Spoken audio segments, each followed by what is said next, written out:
जय बाबा स्वामी, जय आत्मेश्वर। पुण्यात्मा अवतरण के हमारे इस ग्रंथ पठन के सत्र में मैं आप सबका पूर्ण हृदय से स्वागत करती हूँ। ग्रंथ पठन की शुरुआत हम गुरु आह्वान से करते हैं।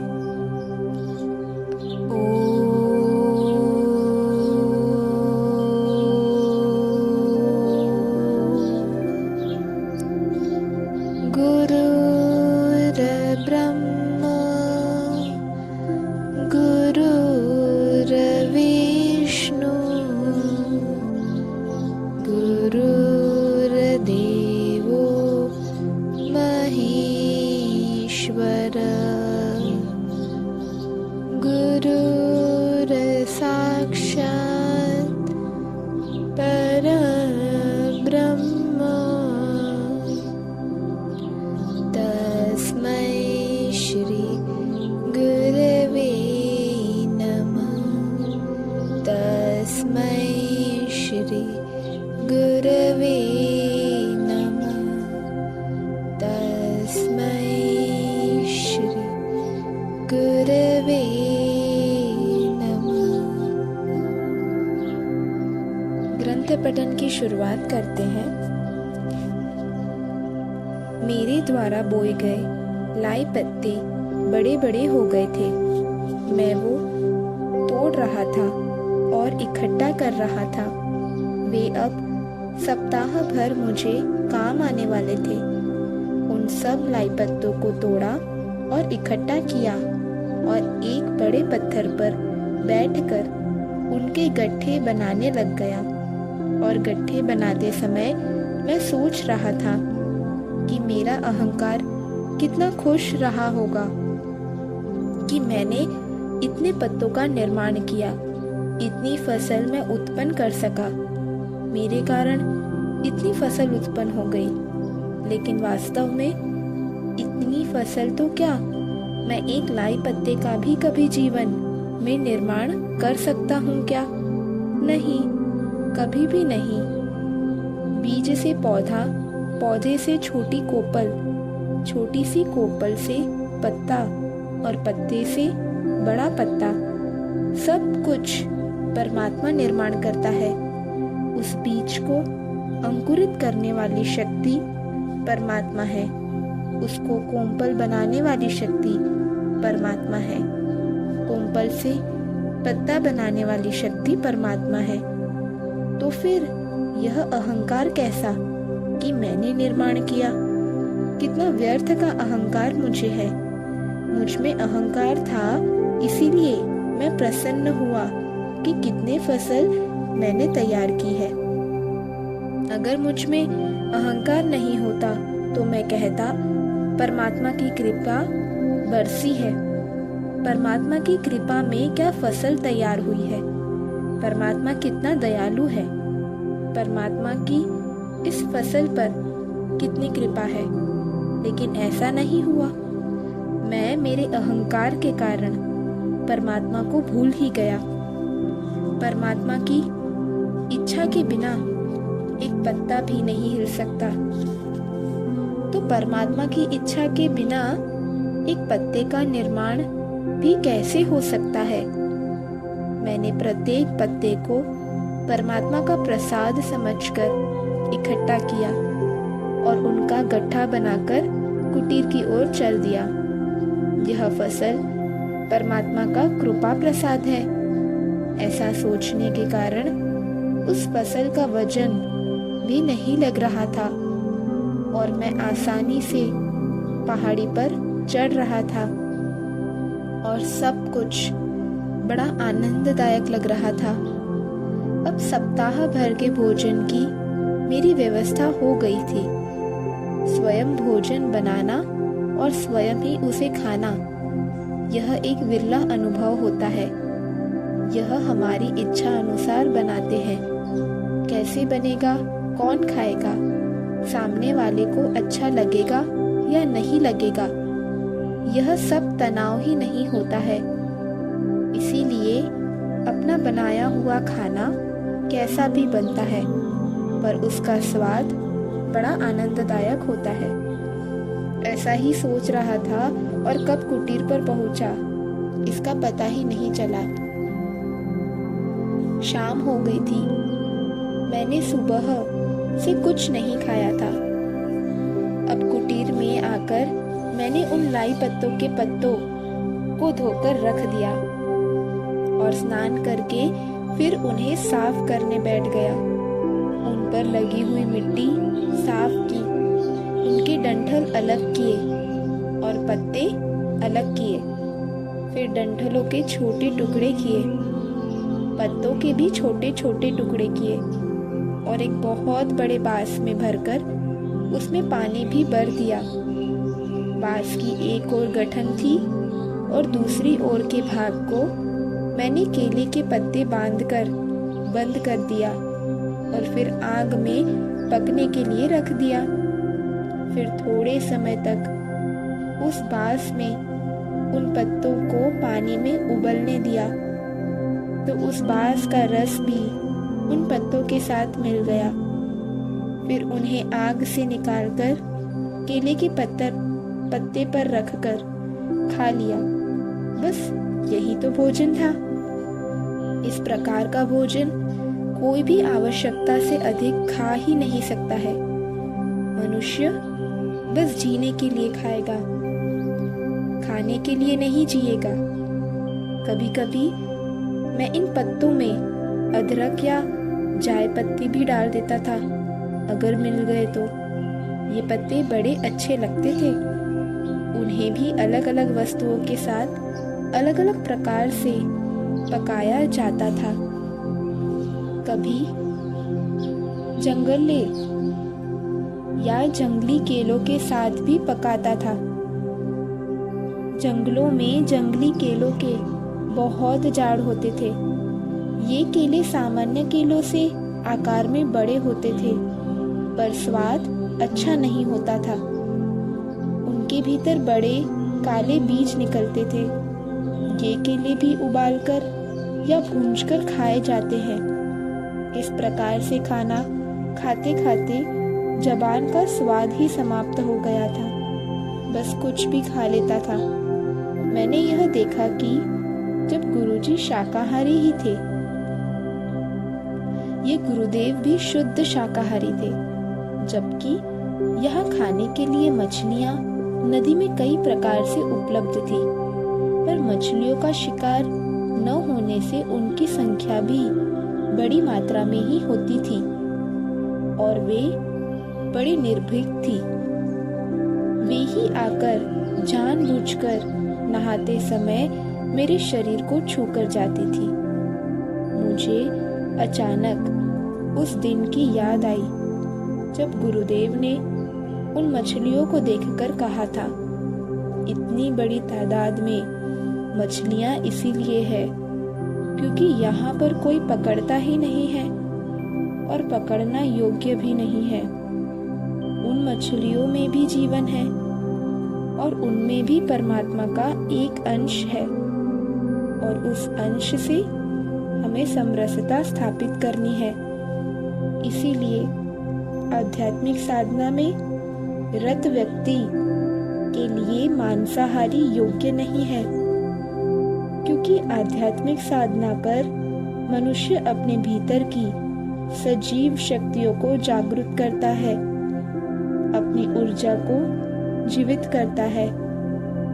तो उस ऊर्जा को सजीव करते समय वह बाहर से प्राणियों को, मछलियों को खाकर उनके शरीर के माध्यम से मिली हुई ऊर्जा कैसे ग्रहण कर सकती है।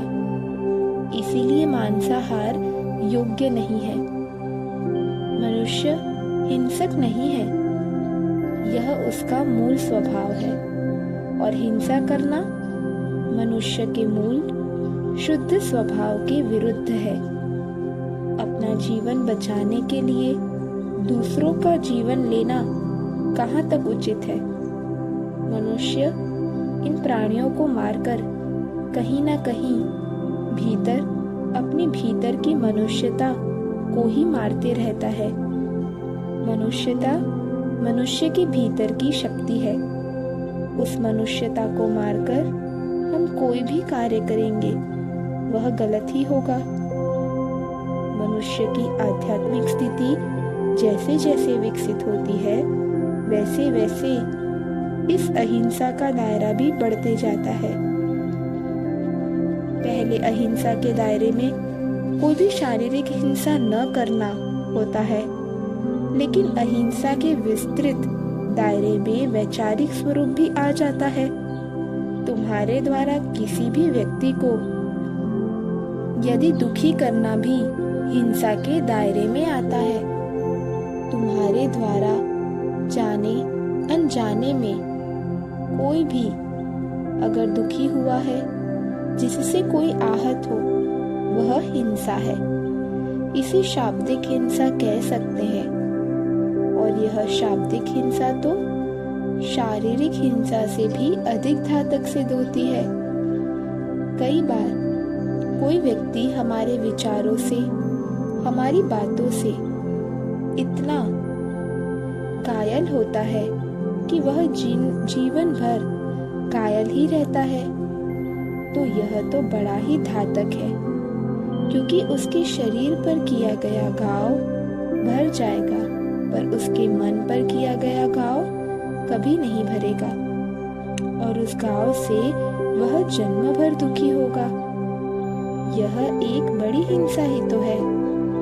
इसीलिए अहिंसा को बड़े विशाल स्तर पर ग्रहण करना चाहिए, और सामान्यतः जिस व्यक्ति के भीतर घाव होते हैं वही तो दूसरे को घाव देगा। यानी जिसके पास जो होगा वही तो वो दूसरों को देगा। यानी अपने प्रति भी वह हिंसक ही तो है। जिस व्यक्ति के पास घाव है ही नहीं, वह दूसरे को घाव कैसे दे सकता है? क्योंकि कुछ भी दूसरों को देने के लिए प्रथम वह स्वयं तुम्हारे पास तो होना चाहिए। किसी को गाली कोई तभी दे सकता है जब उस व्यक्ति ने वह गाली स्वयं किसी से खाई हो। जिसने जीवन में गाली खाई ही नहीं, तो उसे गाली मालूम ही नहीं है, तो वह व्यक्ति गाली देगा कैसे? क्योंकि गाली तो उसके पास है ही नहीं। गाली एक प्रकार की हिंसा है। कोई तुम्हारे प्रति करता है, वही याद रखकर तुम किसी के प्रति करते हो। इसीलिए गालियां खाया हुआ व्यक्ति ही गालियां देते रहता है। गालियां एक प्रकार की दुर्भावना है। जो दुर्भावना नहीं रखता वह गाली नहीं रख सकता है, और दुर्भावना एक अच्छे शुद्ध चित्त का प्रतीक नहीं है। जब चित्त दूषित हो तभी मुख से गाली निकल सकती है, और उस निकली गाली से कोई आहत हो सकता है। और इस प्रकार से गाली भी देना एक प्रकार की हिंसा के क्षेत्र में आता है। यह गाली देने का व्यवहार भी हिंसक ही होता है। ठीक इसके विपरीत मैंने जीवन में कई संतों को, कई ऋषियों को गाली देते हुए देखा है। कई गुरुओं से मैंने स्वयं भी गालियां खाई है, लेकिन उनकी गालियां खाकर मैं कभी भी आहत नहीं हुआ, कभी दुखी नहीं हुआ।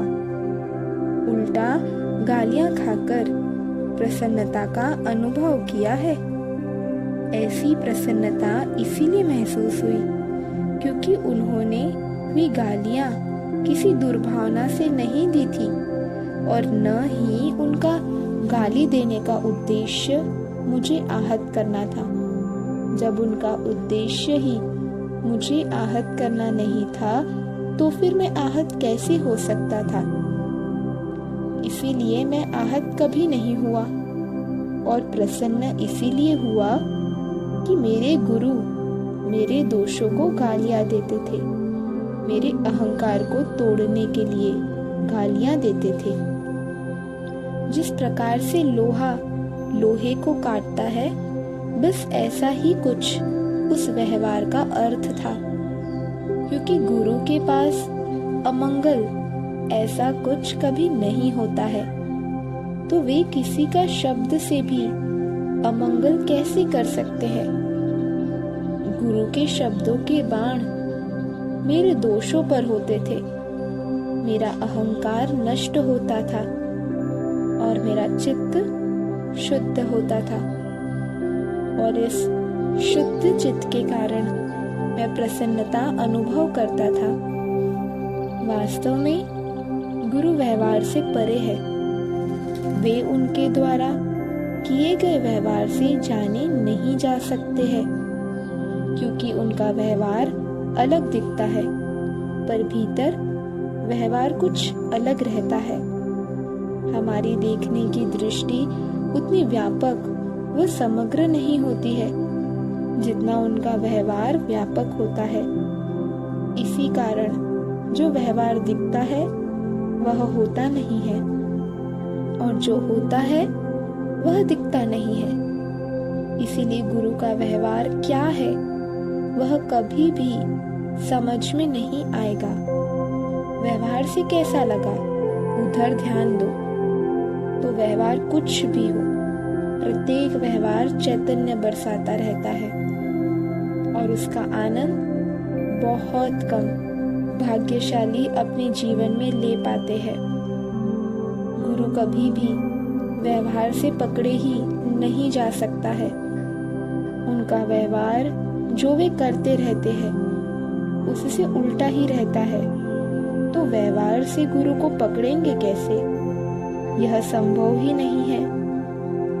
गुरु कोई आचार्य थोड़ी ही है जो उनके आचरण से जाने जाए। गुरु व्यवहार और आचरण से भी परे होते हैं। गुरु केवल अनुभव किए जा सकते हैं। गुरु का व्यवहार धोखा है।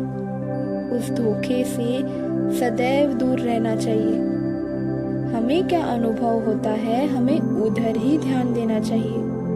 ये गालियां भी व्यवहार के दायरे में ही आती है। व्यवहार सामान्य मनुष्य का होता है, शरीर का होता है।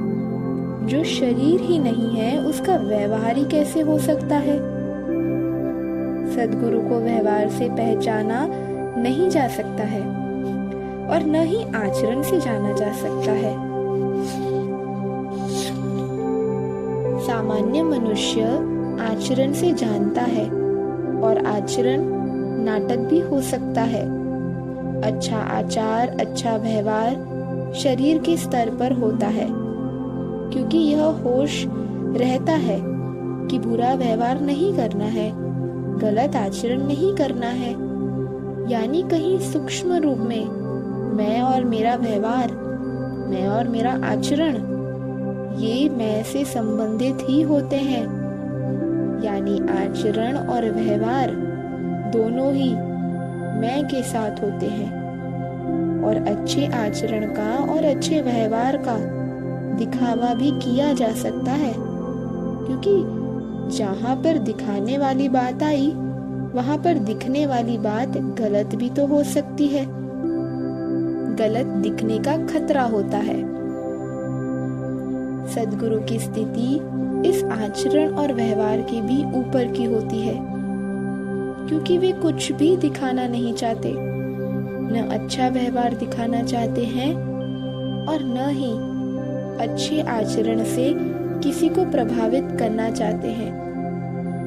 वे जैसे हैं वैसे हैं। वे कुछ भी दिखावा नहीं करेंगे, क्योंकि दिखावा बाहर का व्यवहार है, और उनके पास बाहर का तो कुछ है ही नहीं। वे ही बाहर नहीं है, वे भीतर हैं। इसीलिए उनके पास कोई दिखावा नहीं होता। वे कुछ भी दिखाकर सामने वाले को आकर्षित नहीं करना चाहते। सद्गुरु के आभा मंडल के कारण लोग ऐसे ही उस ओर खींचे आते रहते हैं। जब ऐसे ही खींचे आ रहे हैं तो वे खींचने का प्रयास क्यों करेंगे? उल्टा ये लोगों से बचते रहते हैं। सद्गुरु सदैव उल्टा व्यवहार करते रहते हैं, गलत व्यवहार करते रहते हैं, ताकि कोई भी व्यक्ति उनके पास ही नहीं आए। जैसे एक सद्गुरु ऐसे थे जिन्हें गालियां देने की आदत थी, बड़ी गंदी गंदी गालियां देते थे। कोई भी व्यक्ति उनके पास नहीं जाना चाहता था। एक सद्गुरु पागलों जैसे, जो पास में आए उसे पत्थर मारते थे, हालांकि उनके पत्थर आज तक कभी किसी को लगे ही नहीं। कोई सद्गुरु गंदगी में, कचरे में ही रहते थे, ताकि वह कचरा देखकर उन तक कोई आए नहीं, यानी लोग उनसे दूर रहे, ऐसा ही उनका सदैव व्यवहार होता है। जिस प्रकार से एक नृत्यांगना अपना नृत्य करते समय कभी कभी नृत्य में कोई भाव भंगिमा बना देती है, वैसा ही सद्गुरु के शरीर से चैतन्य निकलते समय वह शरीर से कुछ व्यवहार करा लेता है। व्यवहार सद्गुरु करते नहीं है, व्यवहार भी होता है, और वह व्यवहार आवश्यक नहीं कि अच्छा ही हो, क्योंकि उनके पास अच्छा व्यवहार और बुरा व्यवहार नहीं होता। व्यवहार केवल घटित होता है। इसीलिए सद्गुरु के व्यवहार पर नहीं, व्यवहार से निकलने वाले चैतन्य पर हमारा ध्यान होना चाहिए। यह व्यवहार तो हमारा ध्यान चैतन्य से हटाने के लिए किया हुआ होता है। इसीलिए सद्गुरु को अनुभव करना हो चाहिए, उनके प्रत्येक व्यवहार को अनुभव करना चाहिए, क्योंकि सद्गुरु चैतन्य शक्ति का माध्यम है। वे जो भी करे वह केवल चैतन्य के लिए होगा। इसीलिए सद्गुरु को केवल अनुभव करना चाहिए। सद्गुरु आचरण करते नहीं, आचरण उनसे होता है, व्यवहार उनसे होता है। उनमें कर्ता का भाव नहीं होता, और कर्ता और अकर्ता ये दो तो व्यवहार है। कर्ता द्वारा व्यवहार आचरण किया जाता है, और अकर्ता से आचरण होता है। जब तक कर्ता का भाव होता है, होने की प्रक्रिया प्रारंभ नहीं होती है, क्योंकि जहाँ मैं है वहाँ पर वह नहीं है, और जहाँ वह आ गया वहाँ पर मैं नहीं है। मैं के रहते वह कभी नहीं हो सकता है। मैं के साथ किए गए व्यवहार में, आचरण में उस व्यक्ति के प्रभाव होते हैं। प्रभाव अच्छे व बुरे दोनों ही हो सकते हैं, पर मैं रहित स्थिति में किए गए व्यवहार व आचरण में केवल चैतन्य ही चैतन्य होता है, जो दिखता नहीं है पर अनुभव हो सकता है। सद्गुरु व्यवहार से मुक्त है, वे व्यवहार करते नहीं हैं। परमात्मा उनके माध्यम से कुछ व्यवहार करवाते हैं, और परमात्मा द्वारा किए गए व्यवहार में परमात्मा किसी न किसी रूप में होगा ही, और परमात्मा का कोई आकार नहीं है, इसीलिए वह दिख नहीं सकता। इसीलिए सद्गुरु के प्रत्येक व्यवहार से परमात्मा की शक्ति बहती रहती है, पर उनके व्यवहार पर ध्यान न रखकर हमें वह अनुभव करनी होती है। यह होता तो बड़ा कठिन है कि जो दिख रहा है उससे आंखें मूंदना, और जो नहीं दिख रहा है वह अनुभव करना। बस यही तो अभ्यास करना होता है। जिसे यह अभ्यास करना आ गया, समझ लो उसे फिर सब आ गया। जो दिख नहीं रहा है उसे अनुभव करना ही परमात्मा की ओर एक कदम है। एक बार इस रास्ते पर चल दिए तो फिर सब जगह परमात्मा का अनुभव होना शुरू हो जाएगा, और फिर हमें अनुभव होगा सारा विश्व ही परमात्मा मैं है। मैं ही मूर्ख उसे अनुभव नहीं कर पा रहा था। यह अनुभव करने का अभ्यास सद्गुरु के सानिध्य में होता है। परमात्मा सारे विश्व के कण कण में भरा पड़ा है। हम सदैव परमात्मा के साथ ही रहते हैं। वह सदैव हमारे साथ होता है। हम ही उसके पास नहीं रहते हैं। हम सदैव उसके साथ इसीलिए नहीं होते हैं क्योंकि परमात्मा तो वर्तमान समय में होता है और हम या तो भूतकाल में जी रहे होते हैं या भविष्य काल के विचार कर रहे होते हैं। तो आज का वर्तमान का परमात्मा हमें अनुभव होगा कैसे? वह अनुभव हो यह संभव ही नहीं है। हम वर्तमान में नहीं होते हैं, इसीलिए हमारा चित्त वर्तमान में नहीं होता है।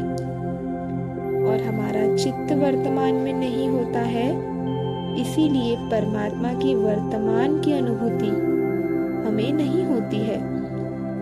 हमारा चित्त सदैव भूतकाल की दुखद घटनाओं पर होता है, बुरे व्यक्तियों पर होता है।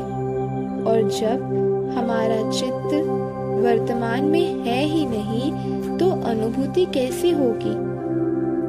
परमात्मा की अनुभूति एक जीवंत प्रक्रिया है। वह हम अपने जीवन काल में वर्तमान में रहकर ही कर सकते हैं, लेकिन परमात्मा की अनुभूति पाने के लिए अत्यंत आवश्यक है कि हम वर्तमान में ही रहे और हमारा चित्त कहीं भी नहीं रहे, एकदम शून्य रहे, ताकि वह विश्व चेतना को ग्रहण करने के लिए सदैव तैयार रहे। विश्व चेतना तो प्रत्येक क्षण में हमें मिलने के लिए तैयार होती है। हम ही तैयार नहीं होते हैं। यह तैयार होना ही ध्यान है। शरीर से और चित्त से कुछ भी न करना ध्यान है। ध्यान एकदम सरल है। केवल सही मार्गदर्शन के अभाव में कठिन प्रतीत होती है। इसीलिए सद्गुरु के सानिध्य में वह सरल लग सकती है। मुझे लगा मानो गुरुदेव मुझे अपने सानिध्य में रखकर यह सब ज्ञान दे रहे हैं। जय बाबा स्वामी, जय आत्मेश्वर। अब हम सब मिलकर कुछ देर ध्यान में जाएंगे।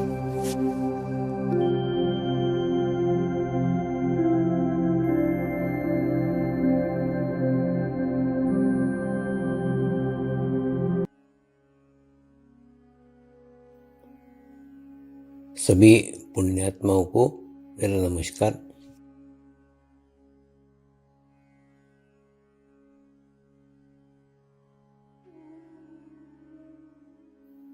गुरुर्ब्रह्मा गुरुर्विष्णु गुरुर्देवो महेश्वरा, गुरु साक्षात् परब्रह्म तस्मै श्री गुरुवे नमः।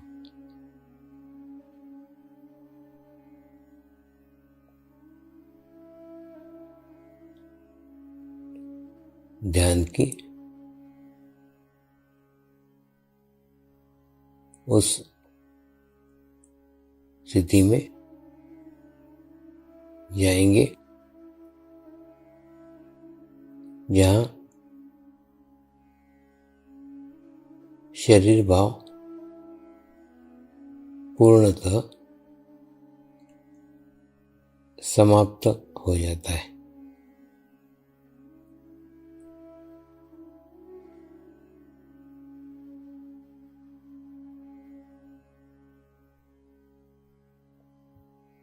अपने पूरे शरीर को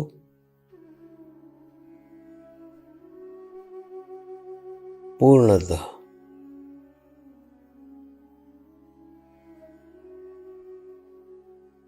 शिथिल छोड़ देंगे, एकदम रिलैक्स हो जाइए।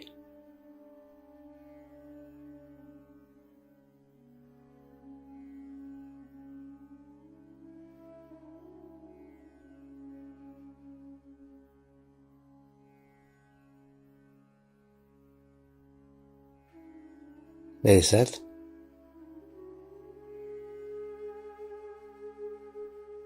मंत्र का उच्चारण करेंगे। मैं एक पवित्र आत्मा हूँ।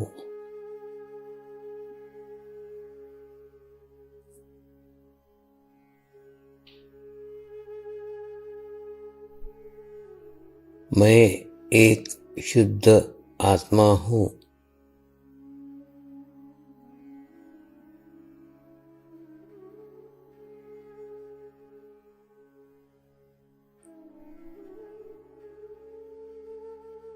मैं एक पवित्र आत्मा हूँ।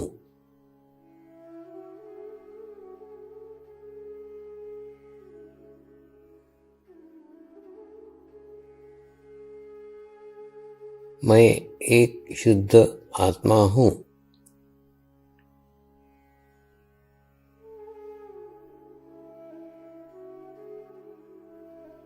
मैं एक पवित्र आत्मा हूँ।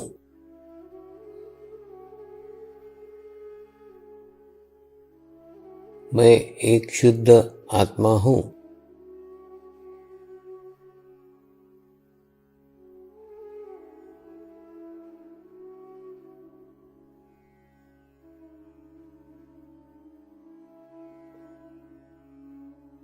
अभी इसी आत्मा भाव को बनाए रखते हुए गुरु मंत्र का उच्चारण करेंगे।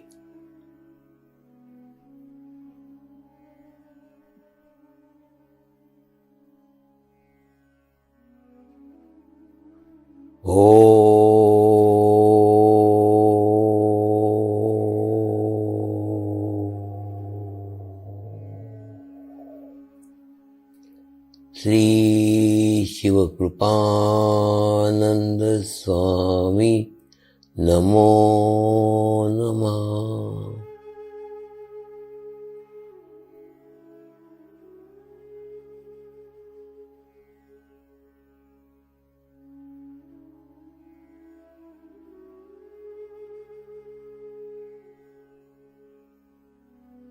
ओम श्री शिवकृपानंद स्वामी नमो नमः।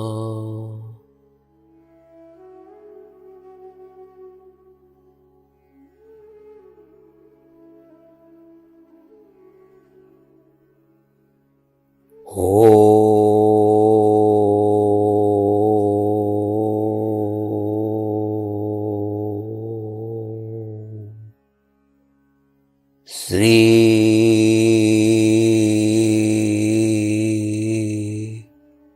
शिवकृपानंद स्वामी नमो नमः।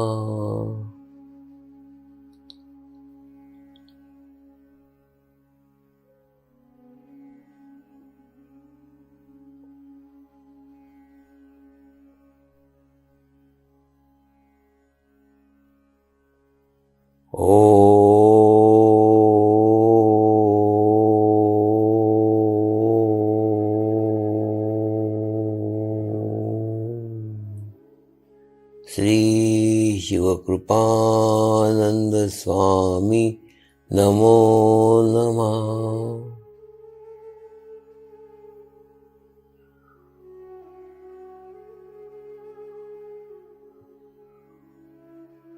ओम श्री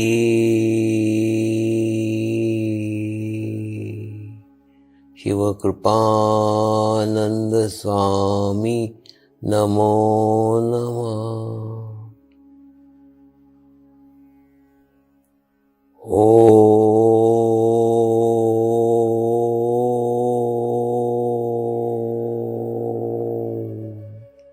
श्री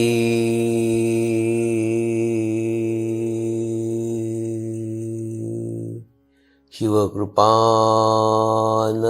स्वामी नमो नमः।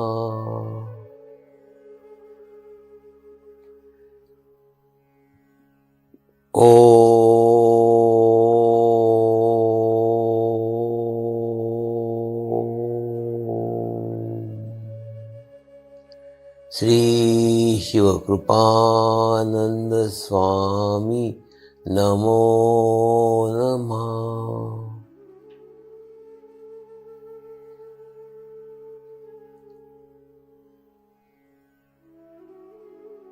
ओम श्री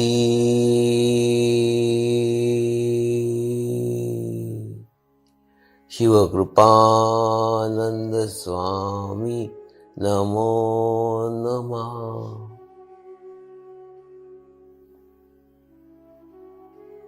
ओम श्री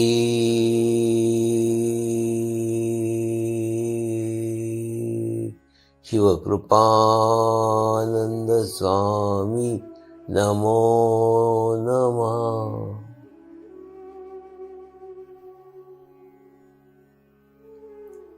अब आप अपना चित्त सहस्त्रार पर रख के थोड़ी देर के लिए ध्यान में जाएंगे।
अब हम प्रार्थना करेंगे